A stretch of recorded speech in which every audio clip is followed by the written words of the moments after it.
Saygıdeğer konuklarımız, kıymetli misafirlerimiz, Büyükşehir Belediye Başkanımız Sayın Sami Er Beyefendi şu anda alana teşrif etmişlerdir. Sayın Başkanımız hoş geldiniz, şerefler verdiniz. Gel abi.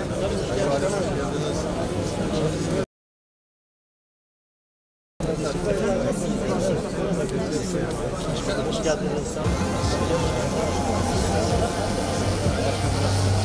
Teşekkürler efendim.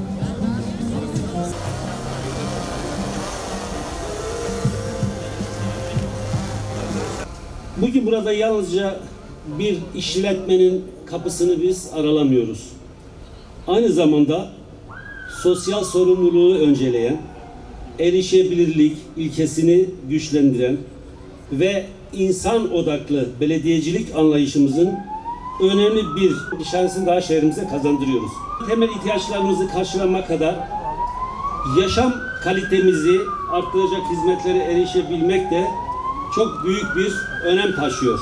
Özellikle çölyak hastalığı gibi özel beslenme gereksinimi olan vatandaşımızın için dışarıda güvenle yemek yiyebilecek, sosyalleşebilmek bir lüks değil, temel bir haktır. Biz de bu hakkı güçlendirmek ve hassasiyete sahip hemşerilerimize güvenli bir sosyal alan sunmak için bu adımı atıyoruz. Dezavantajlı grupların şehrin hayatında karşılaştığı engelleri azaltmak birinci önceliğimizdir. Geçtiğimiz cumartesi günü özel gereksinimli vatandaşlarımızın erişebileceği engelsiz yaşam merkezinin ikinci etabının temelini attık. Bu yaşam ve spor merkezi ile engelli kardeşlerimiz çok daha konforlu, çok daha güzel bir yaşama kavuşacaklarını ümit ediyoruz. Tabii bugün burada Büyükşehir Belediye'mizin iştiraki olan Belsos eliyle şehrimizin ulaşımının en kolay olduğu bir yeri tercih ettik. Bu projemizin temel amacı asla ticari değildir. Hiçbir zaman ticari olarak biz bu projeye bakmadık. Önceliğimiz glutensiz beslenmenin bazı hemşehrilerimiz için bir tercih değil, hayati bir zorunluluk olduğuna dikkat çekmek istiyorum. Toplumda farkındalık oluşturmak ve aynı zamanda temiz içerik ve sağlıklı beslenmeye önem veren vatandaşlarımızın taleplerine karşılık verebilmektir. Geldiğimiz günden beri hep diyoruz STK'larımızla birlikte çalışıyoruz. STK'larımızın taleplerini dikkate alıyoruz. Sürekli çölyak hastalarının talepleriyle karşılaştık. Tabii ben burada eşime de teşekkür ediyorum. Çünkü kadın kollarımızla birlikte sürekli bu temayı bize işlediler ve hakikaten büyük bir ihtiyaç olduğunu bizler de gördük. Ve bunu öncelikle Meksaç'ta ekmek üretimine başladık. Ekmek üretiminden sonra da bu talepleri de dikkate alarak burada bir glutensiz kafe açma kararı oluştu. Bu projenin hayata geçmesinde emeği geçen tüm mesai arkadaşlarıma teşekkür ediyorum. Malatya'da her gün güzel şeyler oluyor artık. Malatya Allah'a hamdolsun her geçen gün değişiyor, güzelleşiyor ve güzel hizmetlerle buluşmaya devam ediyoruz. Büyükşehir Belediye Başkanımız Sayın Sami Er'in ve kıymetli ekibinin çalışmalarıyla böylesine güzellikler ortaya çıktı.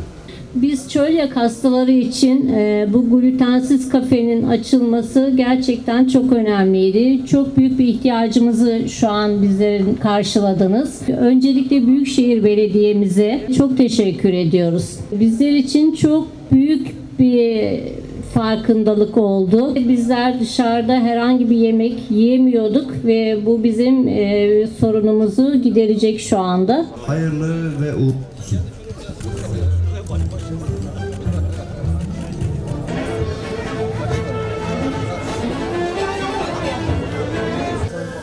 Gerçekten çok güzel olmuş. 178 kalem glutensiz ürünlerimiz var Sayın Valim. Burada Kayısı Araştırma Merkezimizin de grafını sağladık Sayın Valim. Hoş geldiniz. Sayın Valim, Türkiye'de ilk kez üretilen pişmaniye. Onu da bulduk getirdik. Glutensiz pişmaniye. Evet, pişmaniye. Biraz zor bulduk bunu Afyon'dan bulduk Sayın Valim. Bunu şeyde üretebilirsin. Kahvenin. Evet. Hayırlı olsun. Tebrik ediyorum. Elinize sağlık. Burada da var. Çok mutlu oldum. Başkanımızı tebrik ediyoruz. Teşekkürler başkanım. Öncelikle Büyükşehir Belediye Başkanımıza, eşine, bizlere böyle bir yeri kazandırdıkları için çok teşekkür ediyorum. Çok büyük emekleri var. Belsos Genel Müdürlüğü'ne, Meksaş Halk Ekmek Fabrikası'na çok teşekkür ediyoruz. Yani 178 çeşit ürün var burada. Böyle bir sosyal mekanı biz Çölyaklılara kazandırdıkları için çok teşekkür ediyoruz. Malatya'da 1800 tane çölyak hastası var ve böyle bir yere çok ihtiyacımız vardı bizlerin. 6. sınıf öğretmen ortaokulu. Çölyaklıyım. Buraya açılması iyi oldu. Çünkü yani biz zorluk çekiyorduk. Hiçbir yerden alamıyorduk, bulamıyorduk. Mesela bulamadıklarımızın hepsi burada var. Burayı seçtikleri güzel olmuş. Bizi düşünüp de böyle bir yer açtığı için ona çok çok teşekkürlerimizi iletiyorum. Dışarıda aç kalıyorduk. Paran olsa bile alma imkanın yok. O yüzden nasıl kendimi eve yetiştireyim de bir şeyler yiyelim. Yani gerçekten bizim için çok güzel bir şey oldu. Çok teşekkür ederim emeklerinden dolayı.